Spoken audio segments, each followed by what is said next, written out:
5 of the hardest Gta San Andreas requirements for the 100% completion of the game. Gta San Andreas 100% completion requirements are approximately hard given the circumstances. Not every requirement is difficult. Likewise, some of these requirements have some easy subsections within them. However, it's vital to note that these requirements often involve massive time sinks, which results in Gta San Andreas players spending a lot of time something minor. Before entering into the countdown, don't forget to like and subscribe my YouTube channel so that it encourages me to upload more and more videos for you. Having said that, let's begin today's countdown. At number 5 list, we have all exports and imports. There are 3 lists for Gta San Andreas players to complete if they wish to get 100% completion in Gta San Andreas.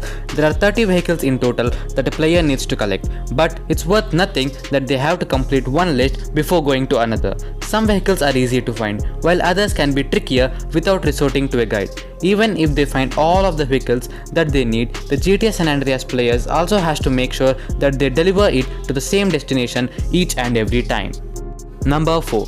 First place in all races. There are 16 street races in Gta San Andreas for players to participate in, and they have to get first place in all of them. Any other ranking won't count for 100% completion in Gta San Andreas. On a side note, there are 6 more races that a player has to complete, although there are no opponents in these races. Not to mention, there are also 2 more stadium events that involve races. If the player is a terrible driver, these requirements are going to be brutal.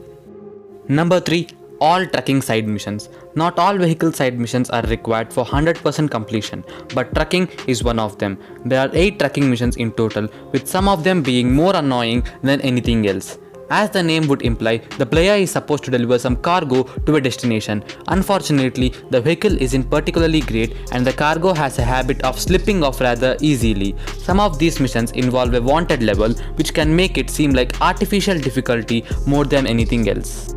Number 2. All main and side story missions. All storyline missions and side missions are required for 100% completion, while the vast majority of these missions are easy.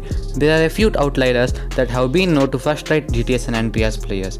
A mission like Supply Lines is infamously hated. It's not required to beat the game, but it is required for 100% completion, so any Gta San Andreas player looking to get that landmark has to do it. Even outside of the more difficult missions, it's worth nothing that doing every single main and side missions will take a lot of time for most Gta San Andreas players.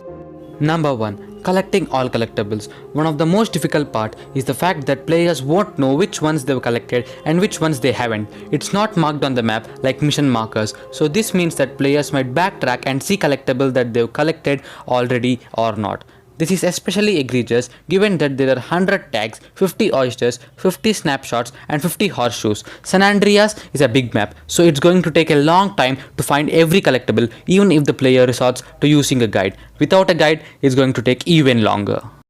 That's all for today. If you enjoyed today's video, then don't forget to like and subscribe. See you soon.